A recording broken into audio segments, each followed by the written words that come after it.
Ili usipitwe na matukio mbalimbali na uwe wa kwanza kutazama video zetu, tafadhali bonyeza neno subscribe hapo chini ya video hii, kisha bonyeza alama ya kengele itakayotokea. Asante.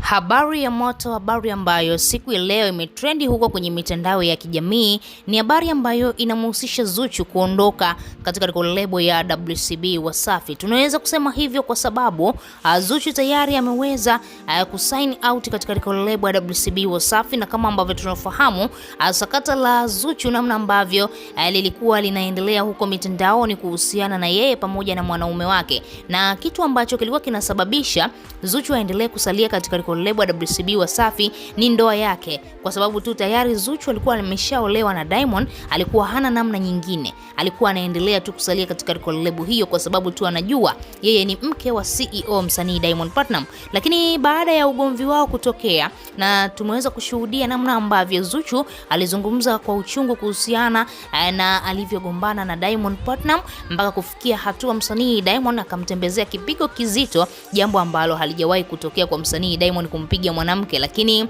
Zuchu unaambiwa alifahamu siri nyingi sana zinazomhusu Diamond Platnumz, na unaambiwa moja kati ya vitu ambavyo alivifahamu, alielewa kabisa kwamba Diamond ni mtu ambaye hawezi kabisa kumwacha Zari the Boss Lady ambaye pia ni mzazi mwenzake. Jambo hilo limesababisha Zuchu uvumilivu umshinde. Ukiangalia Zuchu amemvumilia Diamond kwa kipindi kirefu. Kuna mambo mengi sana ambayo Diamond alimfanyia, lakini yeye alikuwa ni mwanamke ambaye anamvumilia, anamstiri, anaona tu tayari huyu ni mwanaume, anatamaa, mambo kama hayo. Lakini swala la Zuchu kuendelea kuvumilia tena Diamond kuendelea kuwasiliana na mzazi mwenzake Zari ni jambo ambalo limeendelea kuwa gumu sana kwa upande wake. Na ukiangalia mara nyingi sana Zuchu ameshamuonya Diamond kwamba mimi sipendi namna ambavyo unaendelea kuwasiliana na mzazi mwenzako, lakini Diamond Platnumz ni kama vile haelewi, asikii. Hatujui Zari the Boss Lady ameweza kumpa nini Diamond mpaka Diamond ameshindwa kabisa kumove on.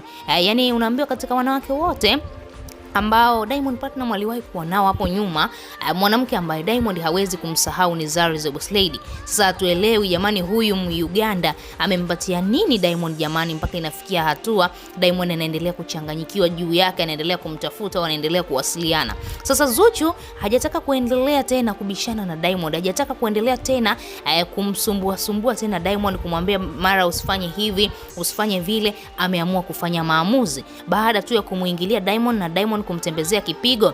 Zuchu akamwambia Diamond, naomba talaka yangu. Unaambiwa amesusa, amezira, na sasa hivi Zuchu yupo katika process za kuvunja mkataba, na siku ya leo ameweza kuposti hiyo picha akiwa ana sign out katika lebo ya WCB. Ameposti katika ukurasa wake wa Snapchat akiwa anaonekana mwenye huzuni kubwa kwamba mambo ambayo anafanya au maamuzi ambayo ameyachukua ni maamuzi magumu kiufupi, kwa sababu kuondoka katika lebo inamaanisha una malengo mengine ya kuanzisha lebo yako au uanze kujitegemea kama hivi, jambo ambalo litakuwa gumu sana kwa Zuchu kwa kipindi hicho. Unajua jambo zuri ni kujipanga.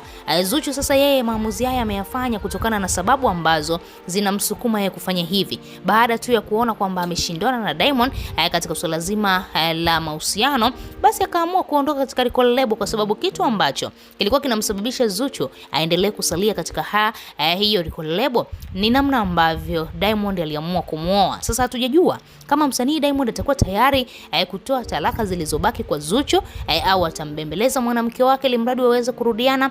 Bado hatujajua kuhusiana na hilo sakata, lakini kwa muda huo tunaweza kusema Zuchu amechechamaa sana, na kwa awamu hii imekuwa mbaya zaidi kwa sababu Zuchu anasapotiwa kiasi kikubwa sana na familia yake. Wewe kama shabiki unalipi la kuzungumza? Tuachie maoni yako chini ya comment section, lakini pia nikukumbusha ambaye bado hujasubscribe, bonyeza maandishi mekundu yaliyoandikwa neno subscribe chini ya video hii.